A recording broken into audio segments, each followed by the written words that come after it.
ছাত্রছাত্রীরা, আজ আমরা আলোচনা করব প্রলয় উল্লাস কবিতাটি, যেটা বিদ্রোহী কবি কাজী নজরুল ইসলামের রচনা। প্রথমে আমরা দেখব এর উৎস সম্পর্কে। তাহলে এই কবিতাটি প্রথম প্রকাশিত হয় 1329 বঙ্গাব্দে প্রবাসী পত্রিকার জ্যৈষ্ঠ সংখ্যায়, আর এটা অগ্নিবীণা কাব্যগ্রন্থে স্থান পায়। তাহলে নামকরণ দেখো, প্রলয় উল্লাস মানে প্রলয় যুক্ত উল্লাস, প্রলয় মানে ধ্বংস, উল্লাস মানে উল্লাস। তাহলে প্রথমে দেখো, তোমরা সব জয়ধ্বনি কর, তোরা সব জয়ধ্বনি কর, ওই নূতনের কেতন ওড়ে কাল বৈশাখী ঝড়ে। তাহলে তোরা সব বলতে এখানে কবি বুঝিয়েছেন পরাধীন ভারতের আপামর ভারতবাসীকে বা সমগ্র দেশবাসীকে। কেন? কারণ নতুনের পতাকা কাল বৈশাখী ঝড়ে উঠতে শুরু করেছে। কেতন মানে পতাকা, নতুনের কেতন বলতে পরাধীনতা শৃঙ্খলমুক্ত জীবনের বার্তা এখানে বোঝাতে চেয়েছেন কবি। আবার বলছে তোরা সব জয়ধ্বনি কর, তোরা সব জয়ধ্বনি কর। আসছে এবার অনাগত প্রলয় নেশার নিত্য পাগল, সিন্ধু পাড়ের সিংহদ্বারে ধমক এনে ভাঙল আগুন। দেখো এরপর কি বলতে চেয়েছে, আসছে এবার অনাগত, অনাগত, অনাগত মানে যা এখনো আসেনি, অর্থাৎ ভবিষ্যৎ। সেটা কিসের কিভাবে আসছে? প্রলয় নেশার নিত্য পাগল।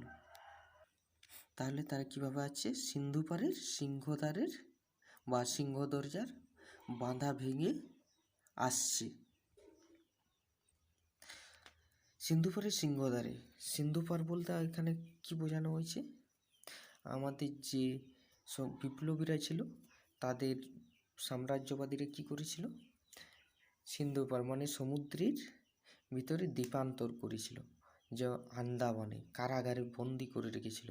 তাদের যে দ্বার সেখানে আটকে রেখেছিল, সেই তারা প্রচণ্ড বিপ্লবের মাধ্যমে সেখানে ধমক এনে কী করছে, সেই দ্বারের দরজাটা ভেঙে ফেলছে। সেটাই এখানে কবি বুঝাতে। মৃত্যু গহন অন্ধকূপে মহাকালের চণ্ডরূপে ধূম্রধূপে বজ্র শিখার মশাল জেলে আসছে ভয়ঙ্কর। মৃত্যু গহন অন্ধকূপে বলতে এখানে কবি কি বুঝিয়েছেন? সেখানে সেই যে দ্বীপান্তরে রাখা হতো, সেখানে তাদের এমনভাবে রাখা হতো যেখানে মৃত্যু প্রবেশ করতে ভয় পেত, সেরকমভাবে তাদের রাখা হতো। মহাকালের চণ্ডরূপে, মহাকাল মানে শিবের একটা, শিবকে বলা হয় এখানে, মহাদেব শিবকে বলা হয় মহাকাল। মহাকাল মানে হচ্ছে অনন্ত জীবন প্রবাহ, বা এখানে শিবের সংহার মূর্তিকে বলা হয়েছে।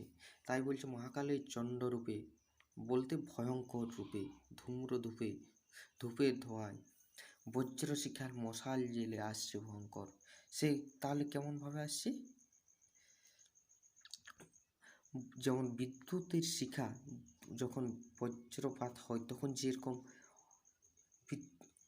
হঠাৎ আলো করে দেয়, সেরকম আলো করে ভয়ঙ্কর আমাদের পৃথিবীতে আসছে। ওরে ওই ভয় হাসছে ভয়ঙ্কর, তোরা সব জয়ধ্বনি কর, তোরা সব জয়ধ্বনি কর। ঝামর তাহার কেশে দোলায় ঝাপটা মেরে গগন দোলায়, সর্বনাশী জ্বালামুখী ধূমকেতু তার চামর ধুলায়। এখানে ঝামর শব্দের অর্থ বিবর্ণ, আর ঝাপটা মানে চকিতে আঘাত। সর্বনাশী বলতে এখানে বোঝানো হয়েছে যে সব কিছু বিনাশ করে। জ্বালামুখী মানে তোমরা জানো আগ্নেয়গিরির মুখ, যার মুখ দিয়ে অগ্নি নির্গত হয়। তাহলে দেখো এই লাইনগুলোর কি মানে দাঁড়াচ্ছে? ভয়ঙ্কর হাসছে, আর প্রলয়কারী কী করতে তার ঝামর চুলের দোলায় ঝাপটা মেলে গগনকে দুলিয়ে দিচ্ছে। আর সর্বনাশী জ্বালামুখী ধূমকেতু কী করছে, সেই ভয়ঙ্করের চামর দোলাচ্ছে। বিশ্বপাতার বক্ষ কোলে রক্ত তাহার কৃপাঞ্জলে, দোদুল দোলে অট্টরোলের হট্টগোলে স্তব্ধ চরাচর। এখানে বিশ্বপাতার বক্ষকোল বলতে বোঝানো হয়েছে বিশ্বের পালনকর্তা অর্থাৎ দেবাদিদেব মহাদেবের বক্ষকোল। কৃপাণ শব্দের অর্থ তরবারি। তাইলে বিশ্বপিতা বা দেবাদিদেব মহাদেবের কোলে কি ভাসছে, কি ঝুলছে, রক্তমাখা তরবারি। সেটা কেমন জ্বলছে, দোদুল দোলে, মানে বারবার দুলছে। অট্টরোলের হট্টগোলে স্তব্ধ চরাচর। অট্টরোল বলতে বিপ্লবীদের কলরবে। হট্টগোল শব্দের অর্থ হচ্ছে হাটের মধ্যে যে গোলমাল হয় সেটাকে বলা হয় হট্টগোল। তাহলে সেই বিপ্লবীদের কলরবে কি হচ্ছে, বিশ্ব চরাচর কি হয়ে যাচ্ছে, স্তব্ধ হয়ে যাচ্ছে বা নিশ্চুপ হয়ে যাচ্ছে। আবার দেখো, ওরে ওই স্তব্ধ চরাচর, তোরা সব জয়ধ্বনি কর, তোরা সব জয়ধ্বনি কর। আবার দেশবাসীকে জয়ধ্বনি করার জন্য কবি আহ্বান জানাচ্ছেন। দ্বাদশ রবির বহ্নি জ্বালা ভয়াল তাহার নয়ন কোটায়, দিগন্তরের কাঁদন লুটায় পিঙ্গল তার ত্রস্ত জোতায়। দ্বাদশ রবি এখানে বলতে কবি বুঝিয়েছেন, আমরা জানি পুরাণে 12টা রবি রয়েছে। তাহলে কি কি তাদের নাম? 12টা রবির নাম আমরা জেনে নেব। বিবসান, অজর্মা, পূষা, ত্বষ্টা, সবিতা, ভগ, ধাতা, বিষ্ণু, বরুণ, মিত্র, ইন্দ্র, অংশুমান। এই হচ্ছে 12টা বা দ্বাদশ রবি। তাহলে তাদের বহ্নি জ্বালায়, ভয়াল শব্দের অর্থ ভয়ঙ্কর। আবার দেখো পিঙ্গল শব্দের অর্থ নীল বা পিত। তাহলে এখানে দ্বাদশ সূর্যের আগুনের জ্বালা ভয়ঙ্করের চোখে ফুটে উঠছে। আবার দিগন্তের কান্না পিঙ্গল মানে নীল বা পীতবর্ণ। এখানে নীল বা পীতবর্ণকে আদিদেব দেবাদিদেব মহাদেব। তাইলে তার জটায় দিগন্তের কান্নাগুলো কি হচ্ছে, লুটিয়ে পড়ছে। বিন্দু তাহার নয়ন জলে সপ্ত মহাসিন্ধু দলে কপল তোলে। তাহলে তার কপাল থেকে যে অশ্রু বয়ে পড়ছে তাতে কি হচ্ছে, 7টা মহাসাগর কি করছে, দুলছে। বিশ্বমায়ের আসন তারই বিপুল বাহুর পর। অর্থাৎ বিশ্বমাতার আসনখানি কোথায় রয়েছে, তার বাহুর উপর পাতা রয়েছে। হাঁকে ওই জয় প্রলয়ঙ্কর। তাহলে কি শোনা যাচ্ছে, তার নামে জয়ধ্বনি শোনা যাচ্ছে। তোরা সব জয়ধ্বনি কর, তোরা সব জয়ধ্বনি কর। মাভৈ মাভৈ জগৎ জুড়ে প্রলয় এবার ঘনিয়ে আসে, জরায় মোরা মুমূর্ষুদের প্রাণ লুকানো ওই বিনাশে। মাভৈ শব্দের অর্থ হচ্ছে ভয় করো না। অর্থাৎ কবি এখানে বলতে চেয়েছেন যে জগৎ জুড়ে এই যে মৃত্যুলীলা ঘনিয়ে আসছে তাতে সবাইকে নির্ভয়ে থাকার জন্য কবি অনুরোধ করছে।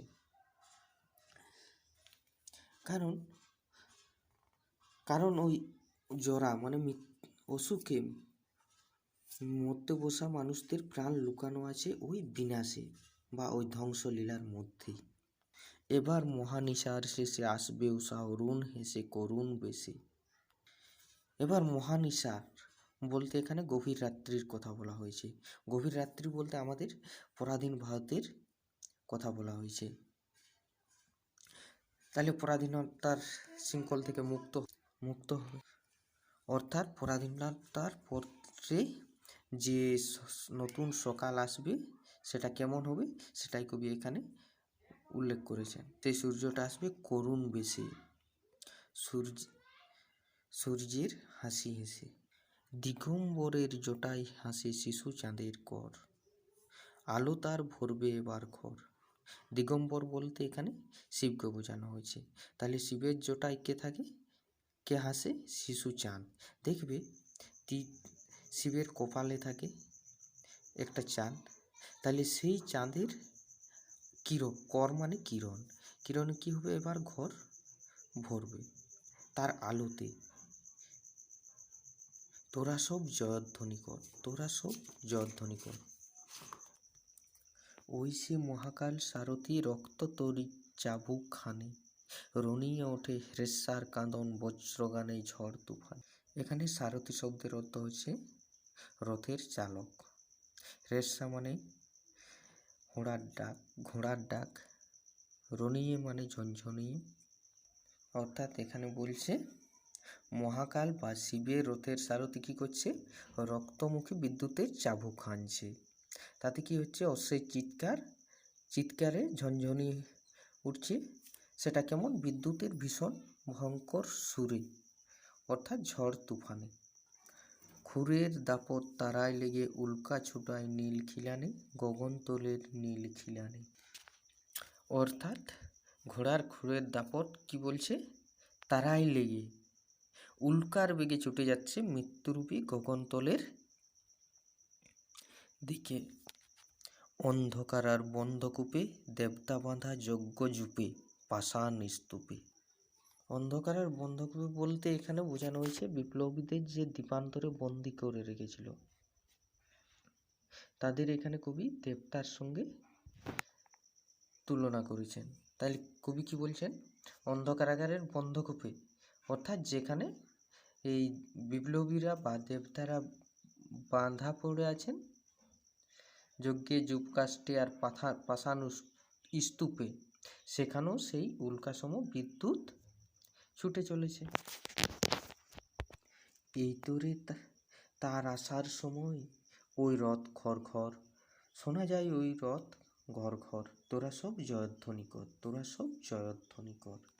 ভয়ঙ্করের আসার সময় রথের আওয়াজ শোনা যায় ওই রথ ঘর ঘর, তোরা সব জয়ধ্বনি কর, তোরা সব জয়ধ্বনি কর।